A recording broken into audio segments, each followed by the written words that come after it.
Madam President, I come today to talk about a topic that is near and dear to my... We're in a quorum call. Oh, I ask that the quorum call be vitiated. Without objection. Thank you, Madam President. I come today to talk about a topic that is near and dear to my heart. Although I don't serve on the Committee of Jurisdiction, I am going to tell some stories today that will demonstrate to you why I feel so strongly about this nominee and so strongly about this position. I want to start out with my dad's story. My dad grew up on a small family farm outside of the little town of Barney, not that you would know where that is. And when he became a eighth grader, when he graduated with an eighth grade education, he wanted to go to high school in Wyndmere, which is just down the road. But as was the kind of custom at the time, the oldest son was expected to stay on the farm and not get an education beyond the eighth grade and help support the family. And that's not unusual. There's probably a number of people in this body whose parents have a similar experience. But this story really came home to me when my dad was diagnosed with melanoma. And unfortunately, with part of that disease, the cancer moved to his brain, and something really kind of remarkable happened for all of us, and that was he would relive parts of his life. He would believe, as the cancer took over his brain, that part would activate his memory, and he would do things like call bingo in middle of the night when he was, during this time when he was in hospice care. And it would alarm us, and maybe sometimes even amuse us, but he would truly believe he was calling bingo at the Mandan VFW hall. And I remember taking care of him one night when he started reliving the experience of not going to high school and started really talking about how that affected his life, begging his father. I would never have known that without the cancer. But that education experience is so critical to his future and the future of his children. That experience that he had taught us and informed us and mandated that we appreciate public school education and the opportunity that came with it.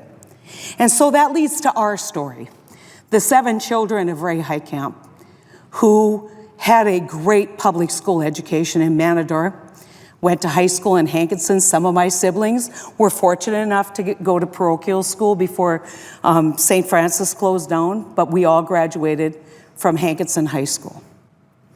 And then something truly remarkable happened in this country. Truly remarkable because we had a chance to go to college. From the time we were just children, my mother would tell us we were going to college. And we would wonder, back in the 60s, how that was ever possible. And then the federal government did something truly remarkable. It said our most important asset and our greatest future lies in the education of our children. And we want to help our children advance that education. We saw what happened with the GI Bill.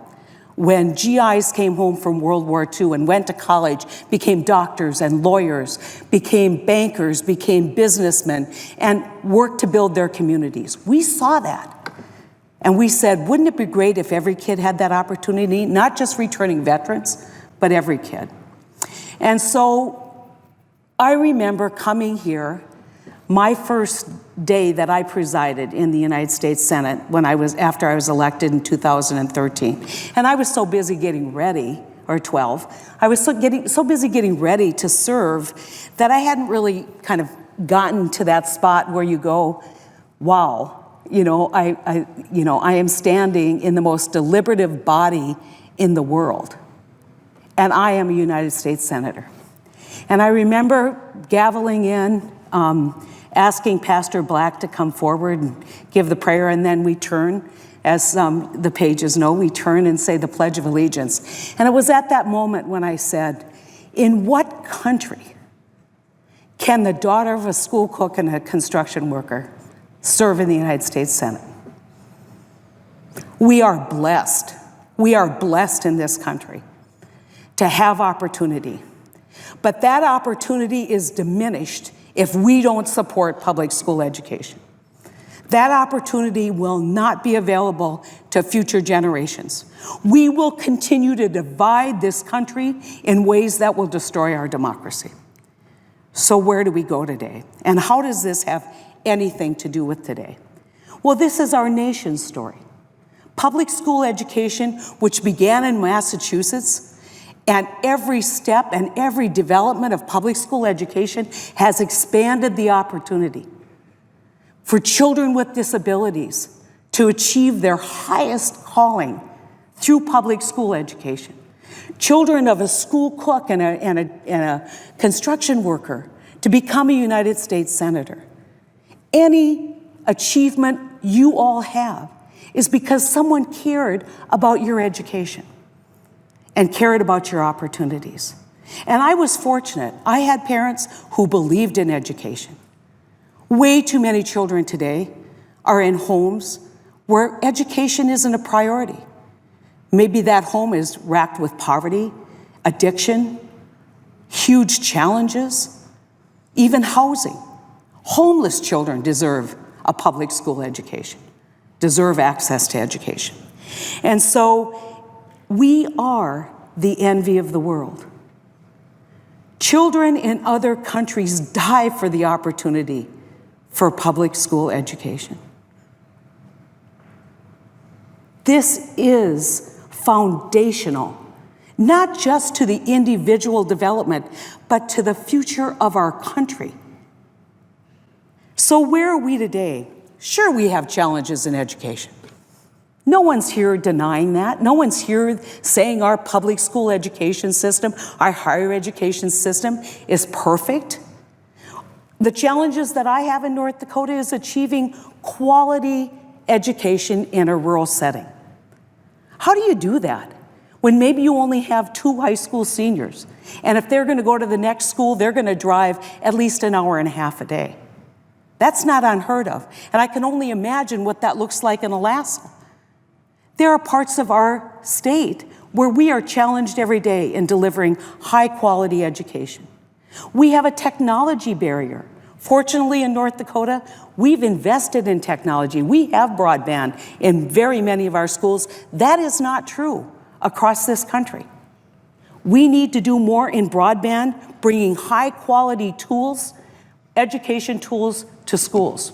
We need to recruit the best teachers for our rural schools, the best teachers for our urban schools, the best people, because I will tell you, during my time as Attorney General, I did a project involving juvenile justice.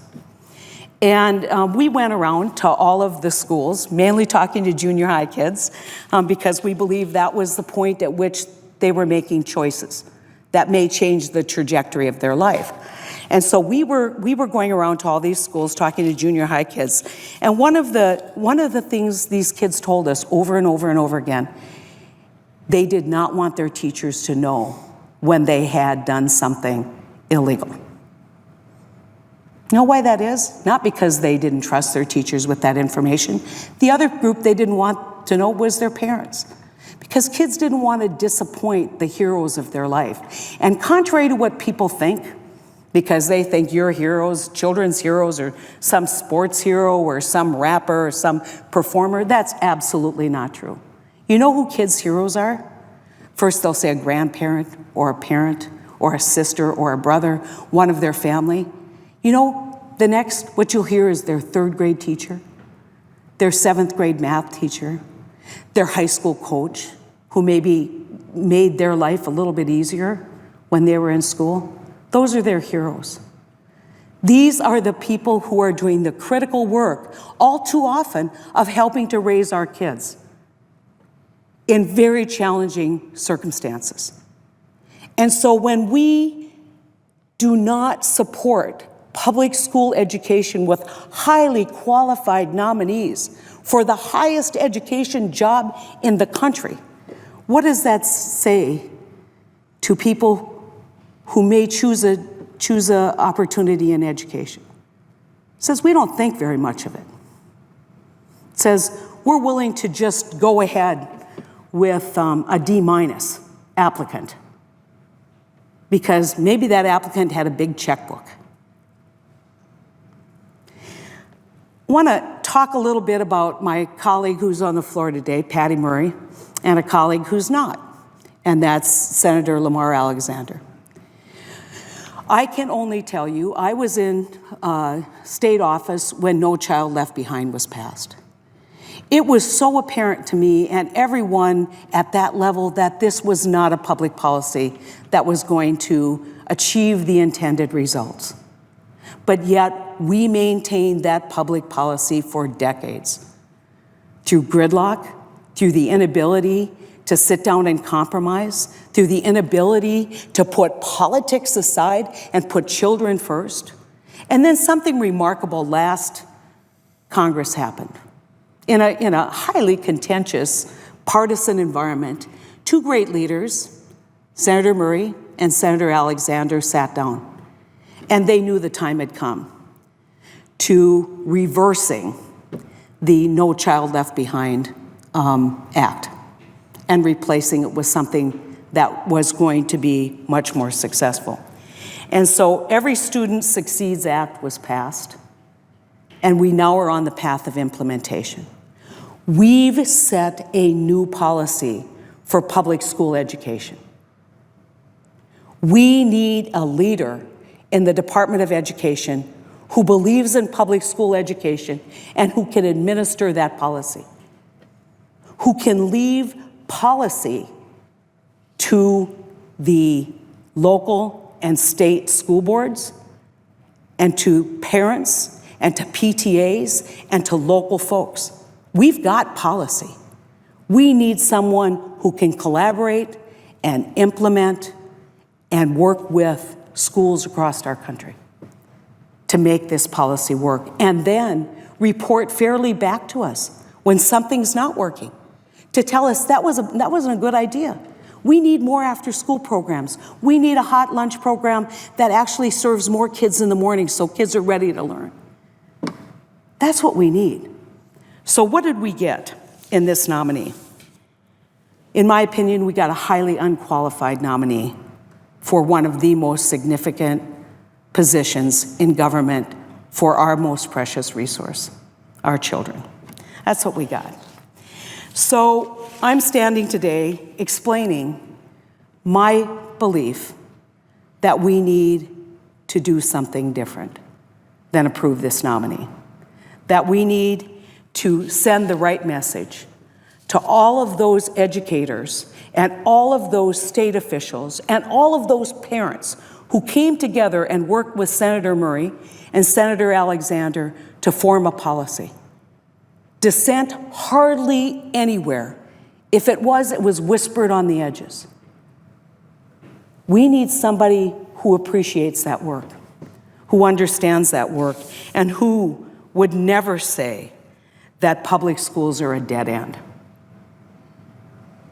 Public schools are not a dead end. They're the beginning of opportunity.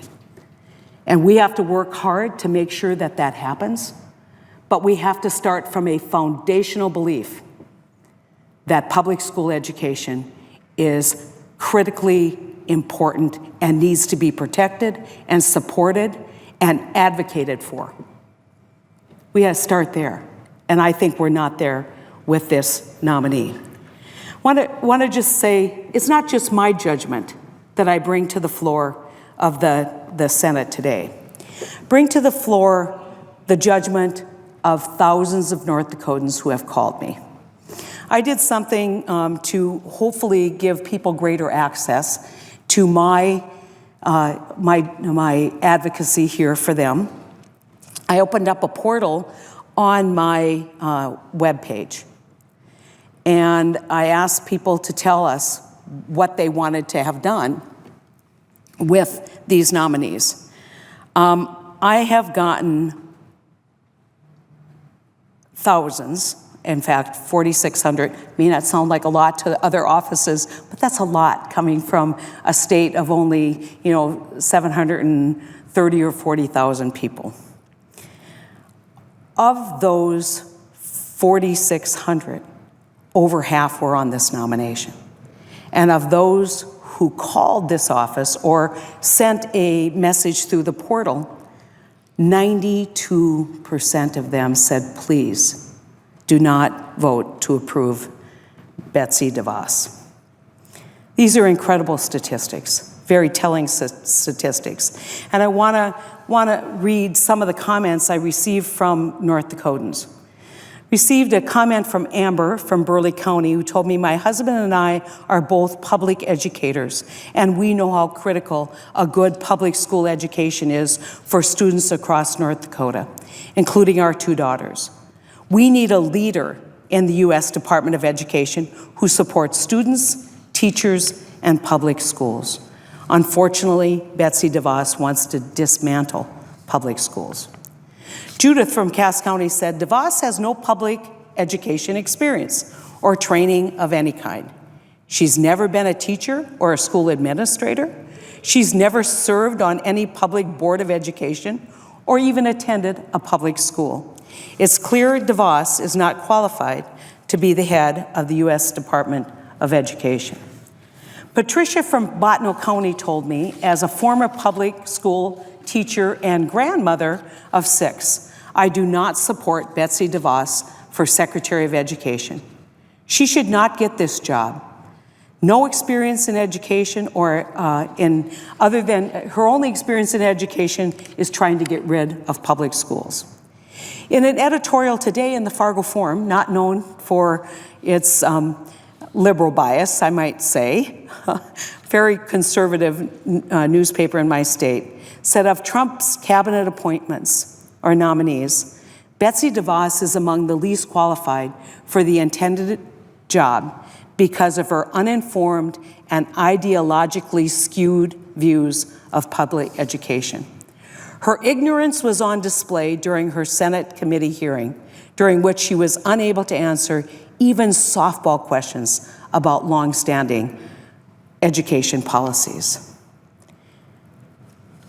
I think if we were inclined to support Ms. DeVos, I felt it was my job to watch the hearings. And I think the hearings, by anyone's measure, were clearly a disaster for this nominee. But I think it also represented more than the lack of knowledge and qualifications. It represented an attitude.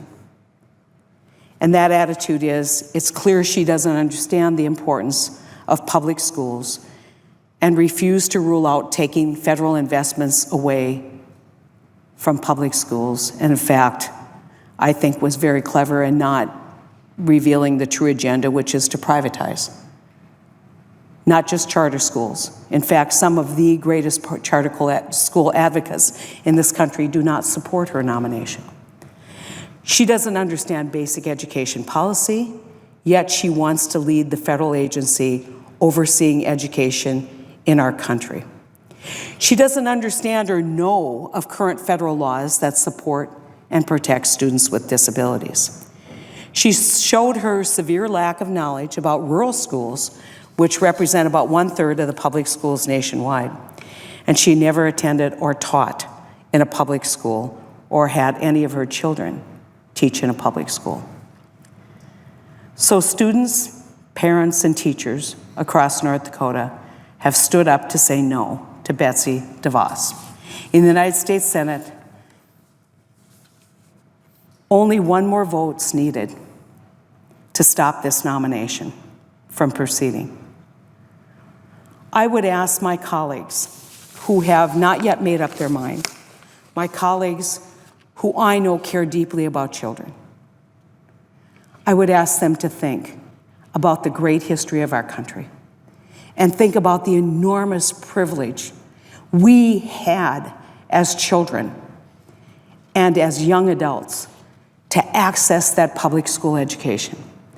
And I would ask them to think about how else someone who is the daughter of a school cook and a janitor and a seasonal construction worker could be in the United States Senate if it weren't for public school education. Please, please, we can find someone so much better, someone who understands the new federal policy, who has the ability to collaborate with public school officials and not criticize, someone who hasn't said that the work that these people have dedicated their life to is a dead end, someone who has respect for public school education, we can do so much better. Our kids need it and deserve it. Children in the most precarious and difficult situations need a champion, whether it's because they have disabilities or whether they come from poverty and don't have a parent who really cares about their education or is too busy trying to put food on the table to worry about whether the homework gets done. We can make a difference here.